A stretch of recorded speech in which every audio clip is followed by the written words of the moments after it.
맞습니다. 옆에 계신 분과 인사하실 때에 옆자리에 앉아주셔서 감사합니다. 인사하시겠습니다. 옆자리에 앉아주셔서 감사합니다. 네. 옆자리에 앉아주신 게 얼마나 감사한데요. 내 뒤통수 보고 저 멀리 가서 앉으면 얼마나 민망하겠습니까? 옆에 앉아주신 것도 감사한데 하나님께 감사할 일 얼마나 많아요? 다음 주에 추수감사주일에 하나님께 마음껏 감사하셨으면 좋겠고, 한 번 더 인사하실 때에 영혼 추수하여 감사합시다. 시작. 영혼 추수하여 감사합시다. 아멘. 어떤 교회에서 조그만 아이랑 집사님이 요 앞에 앉아 예배 드리는데 아이가 계속 이렇게 하더래요. 계속 이렇게 목사님 계시는데 설교하는 중에 이렇게 하는 거예요. 애기가. 그 얼마나 목사님이 그 눈에 거슬리겠어요. 여러분, 제가 뭐 이렇게 가끔 교회가 더울 때 이렇게도 하시잖아요. 그것도 사실은 좀 신경이 쓰이는데 애가 계속 막 이렇게 하니까. 근데 더 화가 나는 건, 목사님 마음이 불편한 건 집사님이 그 애를 가만히 내버려둬요. 아니, 예배 시간에 그러면 좀 못하게 한다든지 목사님이 설교를 잘 하실 수 있도록 도와줘야 되는데 엄마가 그냥 가만히 내버려둬. 그래서 목사님이 설교 마치고, 설교를 뭐 어떻게 하는지도 모르시는 거지, 마치고 내려가서 그 집사님하고 애기한테 얘기 좀 해야 되겠다, 그렇게 마음을 먹고 설교를 잘 마치고 내려가셨어요. 저 밖에 가서 이제 인사하려고 기다리고 있는데 마침 애기하고 그 집사님이 나오는 거예요.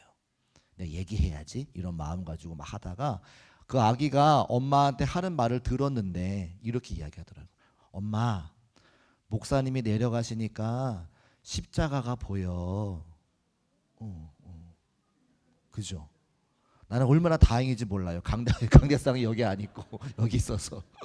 그러니까 아기가 십자가를 보려고 목사님이 이렇게 보는 거예요. 근데 이제 안 보였다는 거죠. 근데 그 말을 듣고 목사님이 그 아기의 말이 하나님의 음성으로 들리더래요. 목사가 강단에 서서 말씀 전하지 않고 세상 이야기하면 그 십자가 가리는 거구나. 제가 아주 목회 초년병 때 선배 목사님이 그런 말씀 하셔서 제가 그것을 하나님의 말씀으로 받았어요. 제가 강단에 올라와서, 여러분 저를 이제 아시지만 다른 이야기 해요? 안 해요. 하나님 말씀만 전하죠. 그런데 하나님 말씀에도 종류가 여러 가지가 있어요. 생태신학, 환경신학 다 할 수 있습니다. 저 다 배웠고요. 공부했고 관심도 있어요. 그런데 먼저 하나님께서 우리를 부르신 그 구원의 목적과 이유를 먼저 설교해야 돼요. 먼저 말씀드려야 돼요. 그래서 목사는 모름지기 복음적으로 설교를 해야 되고 복음을 강조해야 됩니다. 맞습니까? 제가 앞으로도 다른 거 이야기하지 않을 거예요. 하나님의 복음 증거하고 선교하고 영혼 구원하는 데 힘쓰고 애쓰는 우리 중국교회 되시기를 주의 이름으로 축복합니다. 그게 제가 십자가 가리지 않는 거거든요. 아차산에 이제 산에 올라가고 또 어린이대공원 가끔 운동할 때가 있는데, 어린이대공원 건너가려면 건널목에 기다리고 있잖아요. 근데 어떤 젊은 청년들하고 학생들이 피켓을 들고 서 있어요. 그 피켓에 하나님 말씀을 기록해 놨어요. 보신 분도 아마 있을 거예요. 나는 좀 이상했어요. 학생들이 그 밤에 그걸 들고 이렇게 서 있으니까 어느 교회에서 저렇게 하나? 혹시 이단은 아닌가? 그런 생각했는데 그 모습을 보고 어떤 분들이 우리 교회에 전화하셨다는 거예요. 아니, 중국교회에서 왜 애들을 동원해가지고 전도를 하냐고, 애들을 피켓을 세우냐고. 우리 교회 아니거든요. 그런데 사람들이 가면서 볼 때에 저렇게 열심으로 전도하는 교회는 분명 어느 교회다? 중국교회다. 그래서 우리 교회 전화했어요. 우리 아닌데? 근데 마음에 제가 감사한 마음이 들었어요. 지역사회에 소문났어요. 전도 열심히 하는 교회 어느 교회? 중국교회. 여기 다른 교회에서 오셨군요. 전도 열심히 하는 교회 중국교회라고 소문났고, 오죽하면 우리 성도님들이 전도할 때에 다른 교회 목사님 나와서 이렇게 봐요. 전도 어떻게 하는지. 다음 주에 새생명 행복축제, 제가 우리 중국교회 부임해서 첫 번째로 한번 해보는 행사인데, 영혼들을 구원하기 위한 하나님께 추수감사의 절기를 지킬 때에 예물로 또 우리의 모든 것으로도 감사드릴 수 있지만 영혼 추수하면 하나님 가장 기뻐하시겠다, 그런 마음 주셔서 새생명 행복축제 같이 선포하고 다른 사람들에게도 복음 증거하는, 내 사랑하는 가족들에게, 내 사랑하는 자녀들에게 왜 복음 증거하지 못할까? 제가 그런 말씀 드렸습니다. 우리가 228명 작정해서 함께 기도하고 있거든요. 다음 주에 함께 우리 초청하는 날이니까 우리가 함께 초청하고 천국자치 버리고 하나님께 큰 영광 올려드릴 수 있는 우리 모두가 되시기를 주의 이름으로 축복합니다. 제가 그래서 지난 몇 주 동안 계속해서 영혼 구원에 대한 말씀 드렸잖아요. 기억하시는지 모르겠는데 가수 션이라고 하는 발 제가 보여드리면서 그 션이라고 하는 사람 마라톤 열심히 해서 기부 받아가지고 국가 유공자들 섬긴다고 제가 말씀을 드렸습니다. 사람들이 그 사람 발 칭찬하면서 그렇게 선하고 좋은 일하는 사람 칭찬하는데 하나님의 복음을 가지고 그 복음을 증거하는 성도들의 발걸음을 하나님께서 얼마나 복되다 말씀하시는지를 제가 말씀드렸습니다. 그리고 중간에 우리 교회 창립 기념주일이 있어서 하나님께서 우리 중국교회를 세우시고 우리를 먼저 구원하신 그 이유와 목적은 많은 영혼들을 구원하기 위함인 것을 말씀을 드렸습니다. 그리고 그렇게 영혼들을 구원하기 위해서 우리의 힘과 능력으로 되지 않으니까 우리가 함께 대신자 작정하고 기도하자고 말씀드렸습니다. 그리고 하나님 아버지의 마음 알아야 돼서 누가복음 15장 말씀을 통해서 잃은 양의 비유, 잃은 드라크마의 비유, 잃은 아들의 비유를 통해 하나님께서 그 한 영혼 얼마나 찾기를 원하시는지 그 간절한 마음도 우리가 함께 나눴습니다. 내가 교회 오랫동안 다녔지만 그 하나님 아버지 영혼을 구원하기 원하시는 하나님 아버지의 마음을 알지 못한다면 이건 교회 다닌 거 헛다닌 거예요.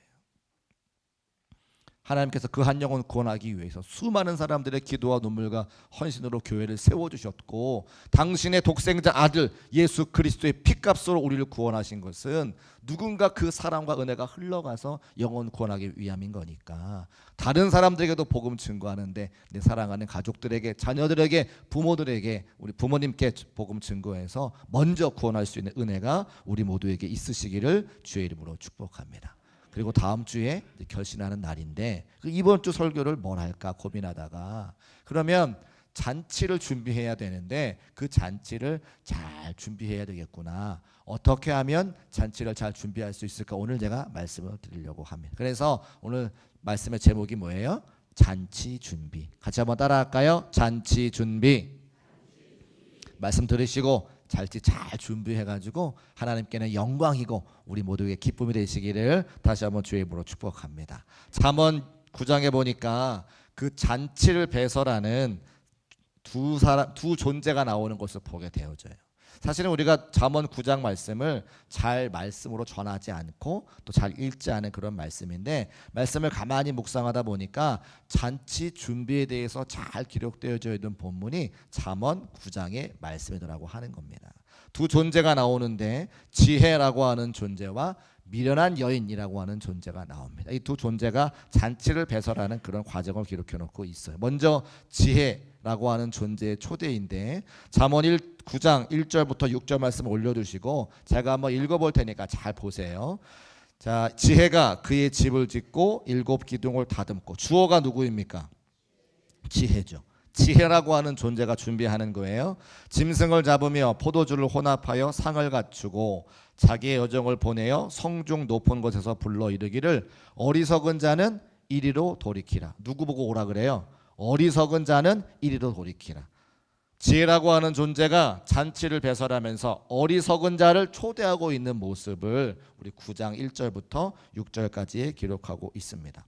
초대하는 대상이 어리석은 자라고 분명히 기록하고 있죠. 자, 잠언 9장 13절로 18절까지 말씀도 본문인데 제가 길어서 읽지 않았거든요. 우리 화면에 올려두시고 같이 한번 읽어볼까요? 시작. 미련한 여인이 떠들며 어리석어서 아무것도 알지 못하고. 잠깐이요. 자, 주어가 누구예요? 미련한 여인. 아까 누구였어요? 지혜. 그러니까 지혜와 미련한 여인이 똑같이 잔치를 지금 배설하고 있는 장면입니다. 자, 14절 시작. 자기 집 문에 앉으며 성읍 높은 곳에 있는 자리에 앉아서 자기 길을 바로 가는 행인들을 불러 이르되 어리석은 자는 16절 시작. 어리석은 자는 이리로 돌이키라. 또 지혜 없는 자에게 이르기를. 자, 미련한 여인도 잔치를 배설해서 사람들을 초대하는데 누구를 초대하느냐? 어리석은 자, 또 지혜 없는 자를 초대하는 거예요. 자, 그러면 우리가 함께 읽은 잠언 9장 4절 말씀과 16절 말씀에 초대하는 사람을 어리석은 자, 지혜 없는 자라고 이야기했는데 누가 어리석은 자입니까? 세상적으로 보자면 IQ가 좀 떨어지는 사람, 공부 못하는 사람, 어리석다고 생각하지만 우리는 세상의 기준이 아니라 성경대로 살아가는 사람이니까 성경에서 누구를 어리석다고 이야기하는지를 알아야 되죠. 시편 14편 1절 말씀 같이 읽어볼까요?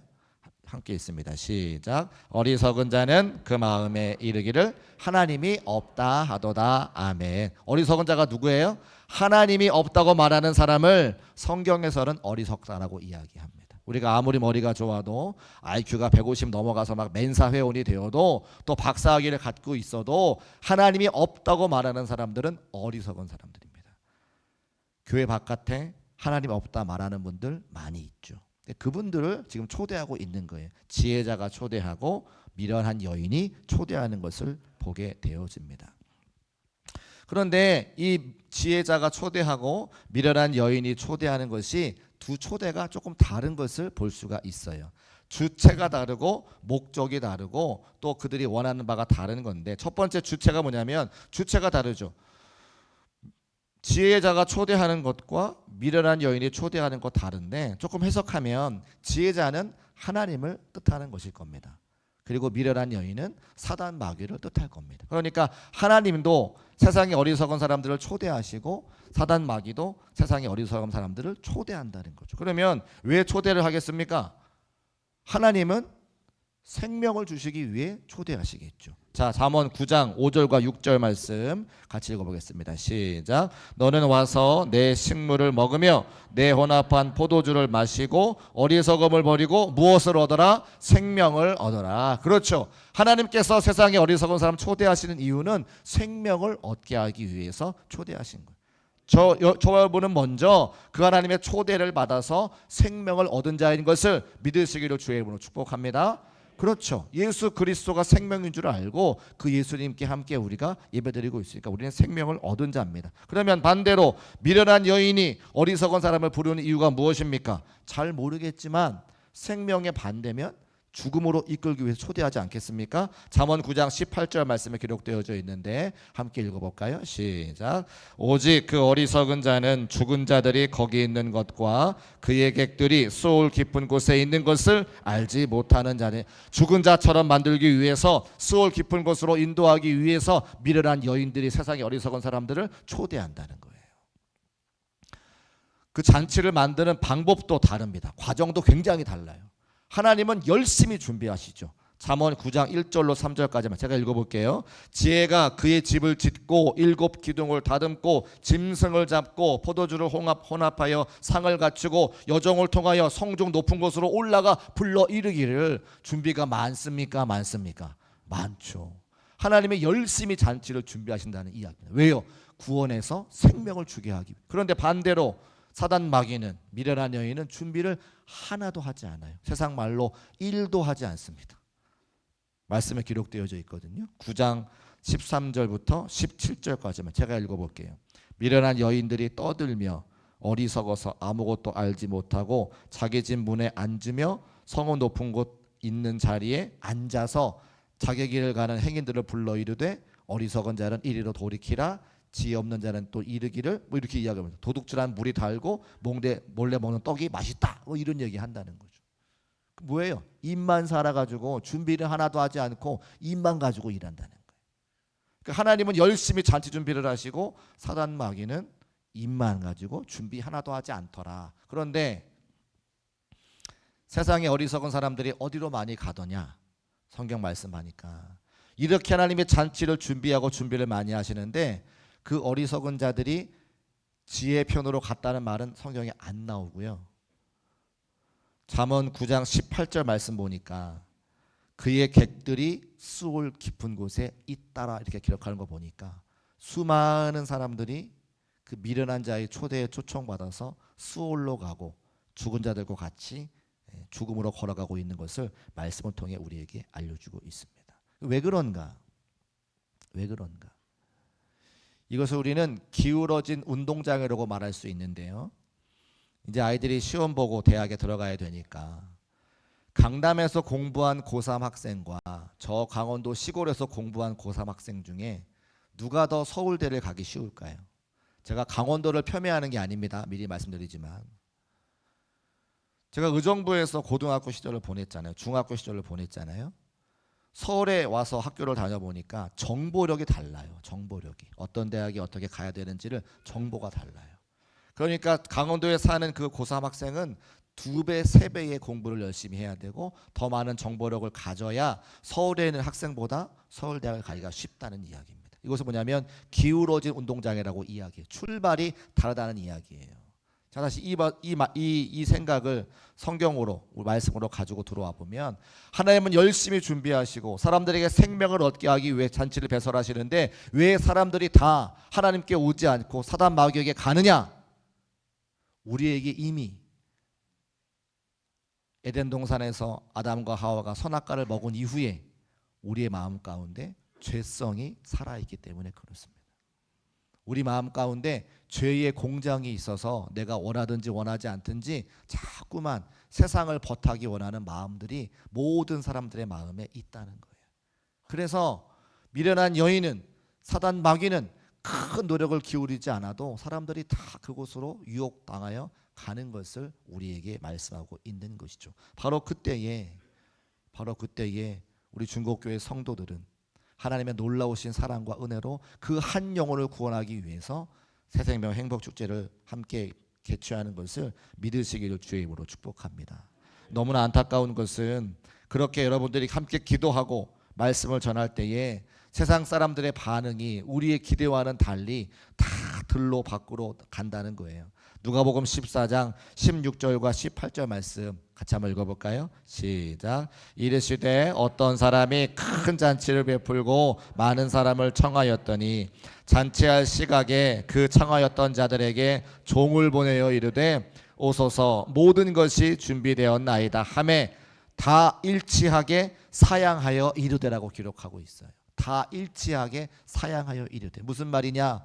여러분들이 구정 목사님 교회 온다고 우리 교회 한번 같이 가보자. 제발 한 번만 가보자. 사랑하는 아들 딸들아 이 엄마의 소원을 좀 들어줘라. 아무리 이야기해도 사람들이 다 어디로 간다는 거예요. 들로 산으로 친구 만나러 결혼식에 지금 설악산에 단풍이 가득하다고 다 거기 간다는 거예요. 우리 교회 성도님 중에 한 분이 그런 말씀 하셨어요. 많은 분들을 작정해서 기록해 놨는데 한 분이라도 모시고 오려고 만나서 그런 이야기 한다는 거예요. 내가 이 사람도 작정하고 이 사람도 작정하고 이 사람도 작정했는데 가만히 생각해 보니까 갈 사람은 너밖에 없어. 눈물을 막 그러면서 얘기하는데 너밖에 없어. 또 다른 사람에게 가서 내가 이 사람도 작정하고 이 사람 작정하고 이 사람 작정했는데 갈 사람은 너밖에 없어. 또 이 사람한테 가가지고 작정하고 너밖에 없어. 그 중에 한 분이 그래 네가 오죽하면 그런 마음으로 나한테 이야기하겠니? 내가 다음 주에 같이 가줄게. 그렇게 사정하고 자존심 다 내려놓고 선물 사주고 밥 사주고 커피 사주고 그래야 한 사람 온다는 거예요. 왜요? 모든 사람들이 다 일제히 거절하고 일제히 사양하고 들로 산으로 가는 게 그게 정상이라는 거예요. 그게 세상의 모습이라고 하는 거죠. 그러나 중국교회 성도 여러분 낙심하지 말고 절망하지 말고 끝까지 복음 증거하여 한 영혼 구원할 수 있는 저와 여러분 되시기를 주의 이름으로 축복합니다. 그래서 우리가 준비를 잘 해야 되는데 이제 시간이 많이 갔으니까 준비를 무슨 준비를 해야 되느냐 제가 이제 그 말씀 드리고 말씀 마치려고 해요. 지금부터가 중요해요. 자 주무시는 분들 일어나시고 오늘 교회 난방을 따뜻하게 해줘가지고 저도 막 등에 막 땀이 나는데요. 다 일어나세요. 일어나시고 지금부터 중요해요. 세 가지 준비를 해야 됩니다. 몇 가지 준비요? 세 가지 준비. 따라합시다. 영과 혼과 육의 준비를 합니다. 영과 혼과 육의 준비를 해야 되는 것은 사람이 이 세 가지로 구성되어져 있기 때문에 사람을 초청하려면 영과 혼과 육의 준비를 해야 된다는 거예요. 왜 그러냐? 데살로니가전서 5장 23절 말씀에 우리가 세 가지로 구성되어 있다는 말씀을 하시죠. 평강의 하나님이 친히 너희를 온전히 거룩하게 하시고 또 너희 온 영과 혼과 몸이 우리 주 예수 그리스도께서 강림하실 때에 흠없게 보존되기를 원한다. 사람은 영과 혼과 육으로 구성되어 있잖아. 그 말씀을 하시는 거예요. 그래서 준비를 할 때 이 세 가지를 준비해야 돼요. 첫 번째 몸에 대한 이야기 해볼까요? 육에 대한 이야기 먼저 해봅시다. 자, 사람을 초청해서 먹을 것이 있어야 됩니까? 있어야 됩니까? 여러분 저를 신방할 때 초청하시면 반드시 뭘 만드세요? 음식을 만들어요. 음식이 없으면 나가 사 먹기도 하죠. 아니면 커피나 과일, 떡 준비하세요. 왜 그래요? 사람이 만나는 자리에 먹고 마시는 즐거움이 있어야 되기 때문에. 여러분 한 분 초청해 오시면 점심 저녁 때는 아니지만 교회에서 맛있는 다과를 준비해 놓을 겁니다. 그래서 같이 교회 초청해 오신 분들과 담소 나누시고 갈 때 그냥 가지 아니하시고 또 선물도 들고 갈 수 있도록 이렇게 제가 해드리려고 해요.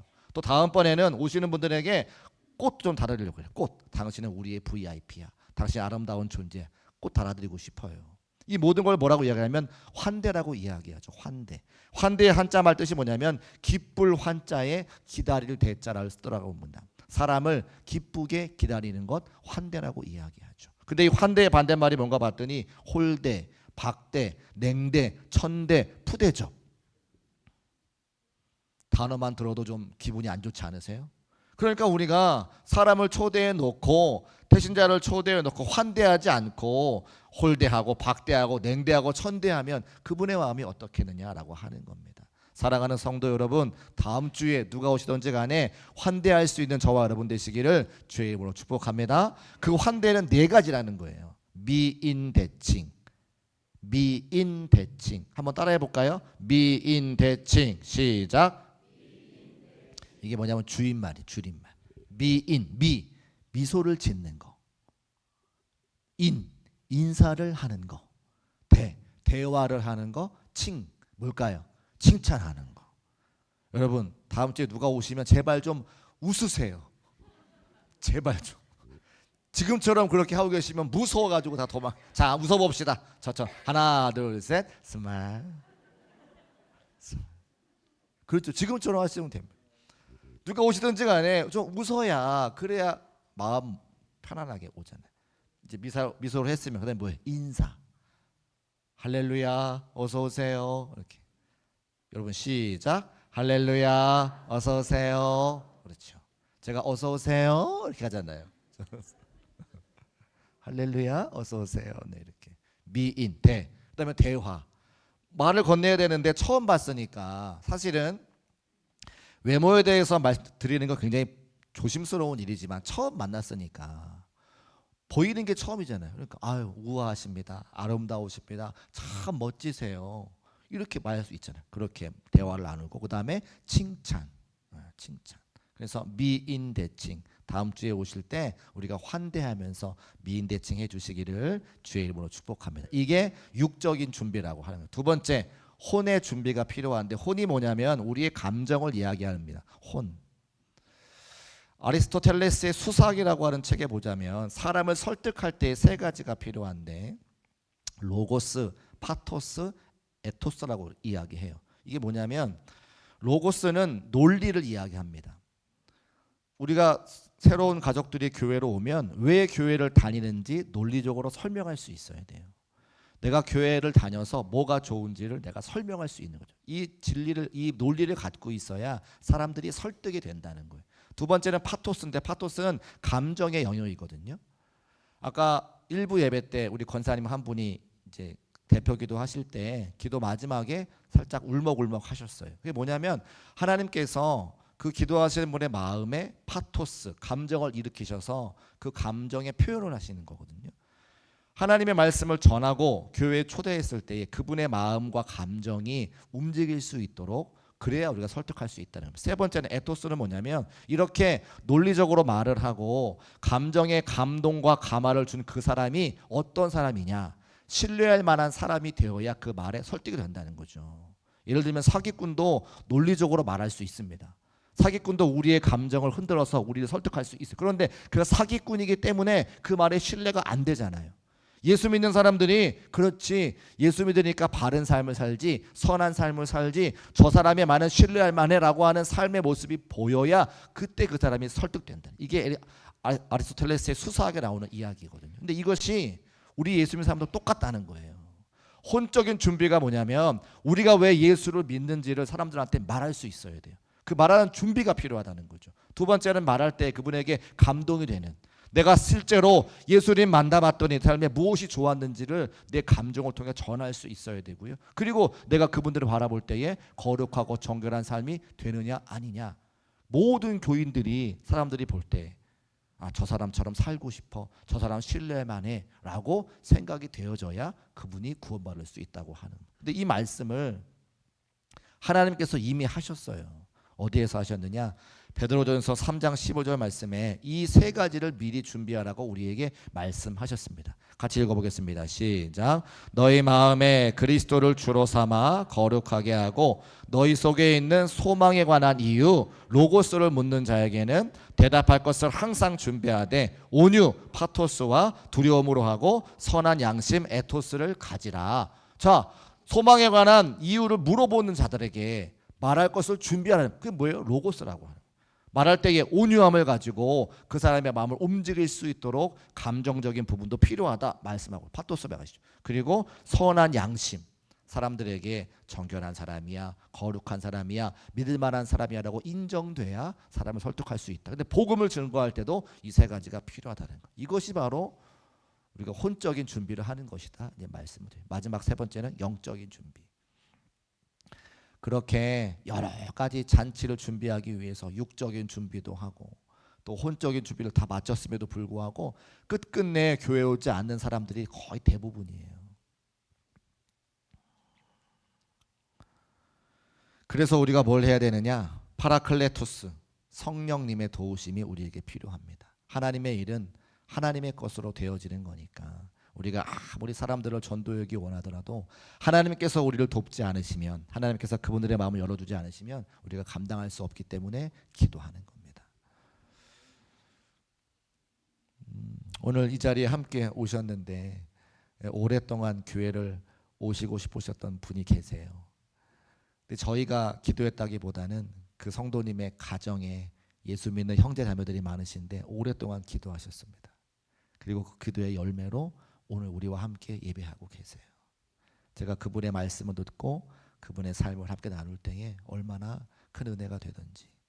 사람이 하는 것 같지만 영혼이 구원받는 것은 하나님이 하는 겁니다. 하시는 겁니다. 그래서 우리가 함께 기도하기를 원하죠. 스가랴 4장 6절 말씀에 이는 힘으로 되지 않고 능으로 되지 않고 오직 나의 영으로 되느니라. 사랑하는 그 영혼, 사랑하는 마음 주시는 것도, 그 영혼에게 복음을 증거하는 것도, 그 영혼이 구원받는 것도 다 하나님의 소관입니다.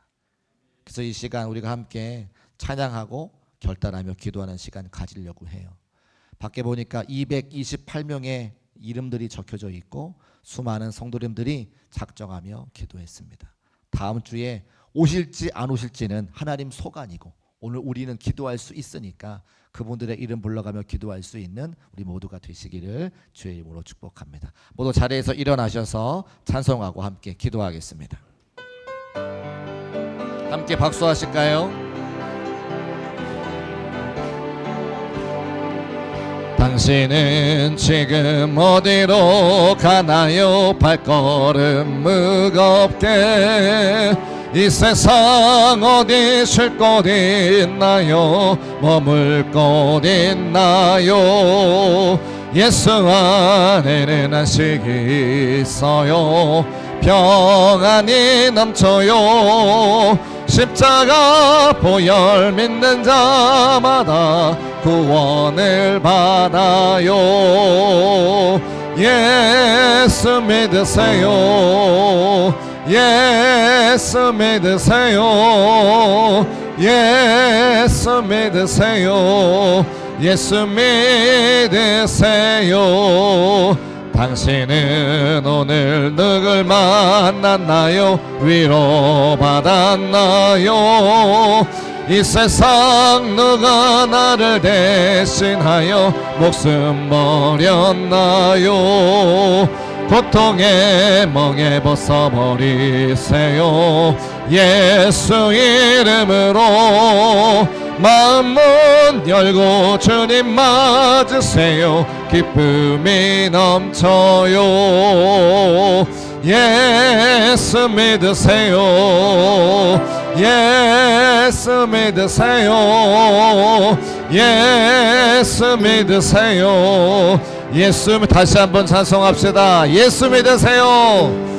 예수 믿으세요.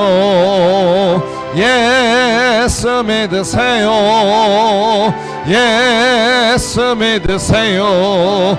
예수 믿으세요. 할렐루야. 우리가 이 시간 작정한